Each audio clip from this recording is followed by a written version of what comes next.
আজ ৭ নভেম্বর জাতীয় বিপ্লব ও সংহতি দিবস। ১৯৭৫ সালের এই দিনে সিপাহী জনতার ঐতিহাসিক বিপ্লব ঘটেছিল।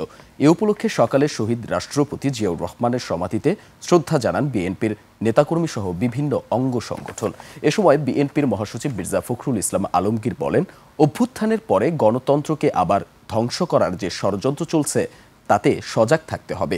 ৭ নভেম্বর বার্তা দেয় দেশকে আবার গণতান্ত্রিকভাবে পুনর্গঠনের। তিনি সবাইকে ঐক্যবদ্ধ থেকে কাজ করার আহ্বান জানান। গণঅভ্যুত্থানের পরে যখন বিভিন্ন রকমভাবে একটা প্রচেষ্টা চক্রান্ত চলছে যে গণতন্ত্রকে আবার ধ্বংস করার জন্য, সেই মুহূর্তে এই ৭ই নভেম্বর বিপ্লব ও সংহতি দিবস আমাদেরকে সেই পথেই যেতে অনুপ্রাণিত করে, যে পথে সত্যিকার অর্থেই আমরা বাংলাদেশে গণতান্ত্রিক রাষ্ট্র নির্মাণ করতে পারবো, একটা সমৃদ্ধ রাষ্ট্র নির্মাণ করতে পারবো, জনগণের ভোটের অধিকারকে নিশ্চিত করতে পারবো, বিচারের অধিকারকে নিশ্চিত করতে পারবো। সেই লক্ষ্যেই বাংলাদেশ এগিয়ে যাবে, বিএনপি এগিয়ে যাবে, আমরা সেই লক্ষ্যেই কাজ করে যাব।